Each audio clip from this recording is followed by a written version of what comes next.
আহিছে পৰিৱেশ কৰ্মী মেধা পাটকাৰ শিলহাকৰ উচ্চৰিতক দেখি তেওঁৰ লাজ লাগিছে শিলহাকৰ উচ্চৰিতক দেখি তেওঁৰ দুখ লাগিছে বুলি মন্তব্য কৰিছে মুখ্যমন্ত্ৰী তেওঁলোকক মাটি দিয়াৰ কথা আছিল আৰু সেই মাটি দিয়া নাই বুলি কৈছে মেধা পাটকাৰে গতিকে মুখ্যমন্ত্ৰী গৰাকীৰ যি প্ৰতিশ্ৰুতি সেই প্ৰতিশ্ৰুতি আসতে প্ৰতিশ্ৰুতি দিয়া হৈছিল সেই প্ৰতিশ্ৰুতি মতে কাম কৰিব লাগে আৰু মেধা পাটকাৰে মন্তব্য কৰিছে গুৱাহাটীত উপস্থিত হৈছে এগৰাকী বিশিষ্ট পৰিৱেশ কৰ্মী তথা সমাজকৰ্মী মেধা পাটকাৰ উপস্থিত হৈছে আৰু শিলহাকৰ জনতাৰ সৈতে কথা পাতিছে শিলহাকৰ জনতাৰ লগত চৰকাৰে যি অন্যায় কৰিছে এই অন্যায় দেখি দুখ লাগিছে বুলি কৈছে মেধা পাটকাৰে আৰু লগতে শিলহাকৰ জনতাৰ উচ্চৰিতৰ অৱস্থা দেখি দুখ লাগিছে লাজ লাগিছে বুলি কৈছে নাগৰিকৰ অৰ্থ কেৱল ভোট দান কৰাই নহয় তেওঁলোকৰ অৰ্থ তেওঁলোকে অধিকাৰো পাব লাগে এই মন্তব্য কৰিছে মেধা পাটকাৰে আৰু লগতে এই স্থান বানমুক্ত কৰিবলৈ উচ্ছেদ কৰিছিল কিন্তু সেয়া সত্য নহয় বুলি কৈছে আৰু লগতে যি প্ৰতিশ্ৰুতি দিছিল সেই প্ৰতিশ্ৰুতিৰ মতে কাম কৰিব লাগে সেই প্ৰতিশ্ৰুতি পালন কৰিব লাগে মুখ্যমন্ত্ৰী গৰাকীয়ে অসমৰ মুখ্যমন্ত্ৰী গৰাকীয়ে এতিয়াও সৰ্বা কিন্তু অসমৰ মুখ্যমন্ত্ৰী গৰাকী যি প্ৰতিশ্ৰুতি দিছিল সেই প্ৰতিশ্ৰুতি পালন কৰি এই প্ৰতিশ্ৰুতি সত্য বুলি প্ৰতিপন্ন কৰক এই দাবী জনাইছে এই আহ্বান জনাইছে মেধা পাটকাৰে আৰু এইদৰে গুৱাহাটীত উপস্থিত হৈছে শিলহাকৰ উচ্চৰিতৰ কাষলৈ গৈছে শিলহাকৰ উচ্চৰিতৰ কাষলৈ গৈ এইদৰে তেওঁলোকৰ সৈতে সেই উচ্চৰিতৰ সৈতে কথা বতৰা পাতিছে আৰু তেওঁলোকৰ যি অৱস্থা সেই অৱস্থা দেখি তেওঁৰ দুখ লাগিছে লাজ লাগিছে সেই কথা উল্লেখ কৰিছে আৰু যি আসলে বানমুক্ত কৰিবলৈ উচ্ছেদ কৰা হৈছিল কিন্তু সেয়া সত্য নহয় বুলি কৈছে শিলহাকৰ ৰাইজক বানমুক্ত কৰাৰ নাম লৈ উচ্ছেদ কৰা হৈছে বুলি কৈছে মুখ্যমন্ত্ৰী গৰাকীয়ে ৰাইজক মাটি দিম বুলি কৈছিল কিন্তু মাটি দিয়া নাই প্ৰথমে 30 ফুটলৈ উচ্ছেদ চলাইছিল আৰু পৰৱৰ্তী সময়ত 1000 ফুটলৈ উচ্ছেদ কৰিছে কিন্তু এতিয়াও জিনচাৰ আৰু আইডল ভিউ অক্ষত আছে ইয়াত উচ্ছেদ কৰি কি কৰিব তাৰো উল্লেখ নাই কৰা আৰু এইদৰে এতিয়াও মেধা পাটকাৰে মুখ্যমন্ত্ৰী গৰাকীক সমালোচনা কৰিছে আৰু এইদৰে শিলহাকৰ উচ্চৰিতৰ কাষত থিয় হৈছে মেধা পাটকাৰ আৰু লগতে মুখ্যমন্ত্ৰী গৰাকীকো সমালোচনা কৰিছে মুখ্যমন্ত্ৰী গৰাকী কৈছে যে যি প্ৰতিশ্ৰুতি দিয়া হৈছিল সেই প্ৰতিশ্ৰুতি পালন কৰিব লাগে আৰু আপুনি যেটো সৰ্বা গতিকে আপোনাৰ প্ৰতিশ্ৰুতি সত্য বুলি প্ৰতিপন্ন কৰিব লাগে আৰু লগতে এই সকল ব্যক্তিৰ এই উচ্চৰিতৰ অৱস্থা দেখি তেওঁৰ দুখ লাগিছে আৰু লাজো লাগিছে বুলি কৈছে আৰু লগতে উল্লেখ কৰিছে যে বহিৰাজ্যত উচ্চেদৰ কাট অফ ডেট আছে কিন্তু অসমত কাট অফ ডেট নাই অসমতো কাট অফ ডেট থাকিব লাগে এনেধৰণে মন্তব্য কৰিছে মেধা পাটকাৰে আৰু এইদৰে গুৱাহাটীত আহি উপস্থিত হৈছে মেধা পাটকাৰ এগৰাকী বিশিষ্ট সমাজকৰ্মী তথা পৰিৱেশ কৰ্মী মেধা পাটকাৰ গুৱাহাটীলৈ আহিছে আৰু গুৱাহাটীলৈ আহি এইদৰে শিলহাকৰ উচ্চৰিতৰ সৈতে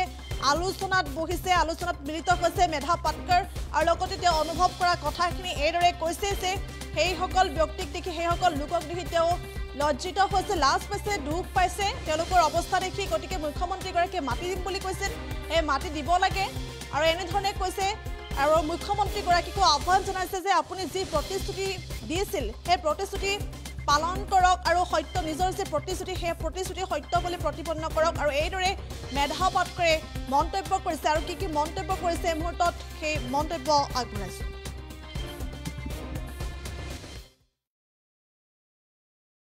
থাকিলে নহব শিলহাকৰবাসীয়ে মাটি পাব লাগিবই শিলহাকৰবাসীয়ে মাটি পাব লাগিবই ইনকাম জিন্দাবাদ অসমৰ ঐক্যবদ্ধ সংগ্ৰাম জিন্দাবাদ ইনকাম জিন্দাবাদ জয় আই অসম स्पेशल डेथ हुआ है उनको सीबीआई डिमांड दे रहा है असम का लोग लेकिन असम सरकार ने वो अभी तक सीबीआई का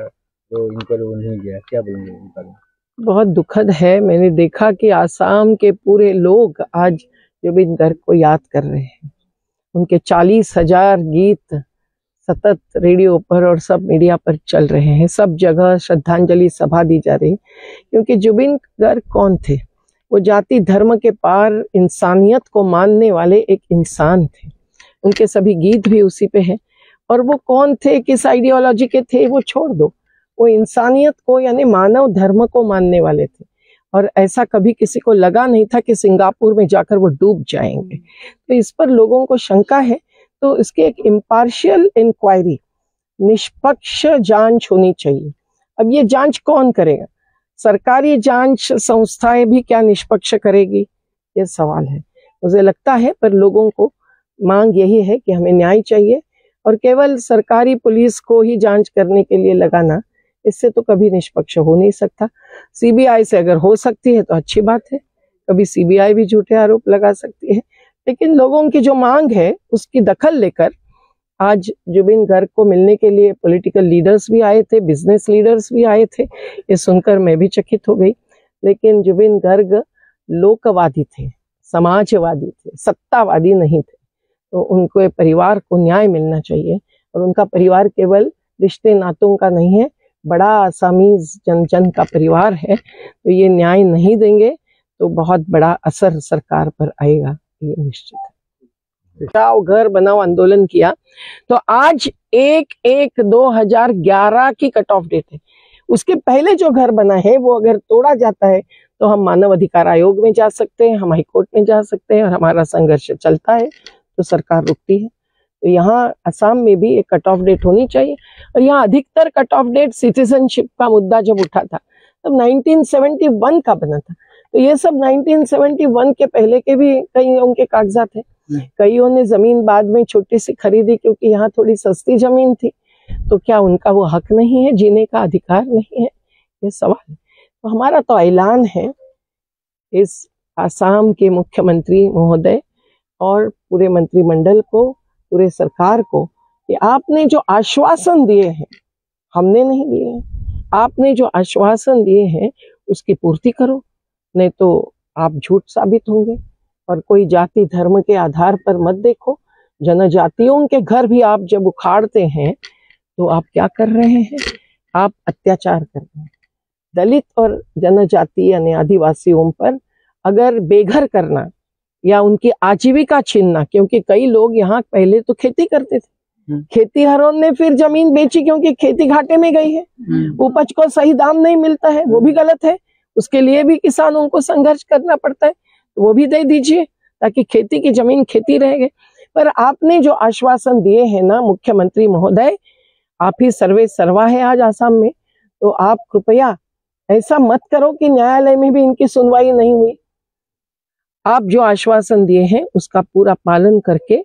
आप सत्यवादी साबित करो खुद को, यही हमारा ऐलान है। अन्यथा सत्याग्रही बनना ये सभी महिलाओं का, लोगों का कर्तव्य है। किसी की 6 साल की बेटी गुजर गई है, किसी के पति गुजर गए हैं, ऐसी स्थिति में जो जी रहे हैं उनका अधिकार है सत्याग्रही अहिंसक संघर्ष करने का भी, क्योंकि निर्माण चाहते हैं वो केवल विध्वंस नहीं चाहते हैं, हिंसा नहीं चाहते हैं। तो ये देखकर आज हमें बहुत कुछ समझ में आया है कि क्या चल रहा है। जल जंगल जमीन सब जो गरीब है, जो अधिकारी है सही में, उनके हाथ से छीन कर किसको दी जाती है? बड़े बड़े कॉरपोरेट्स को दी जाती है, बड़े बड़े उद्योगों के लिए दी जाती है। ये बिल्कुल गलत प्राथमिकताएं हैं। प्राथमिकता वो होनी चाहिए कि हर परिवार को आवास, रोजगार, शिक्षा, स्वास्थ्य, पानी, बिजली का न्यूनतम भी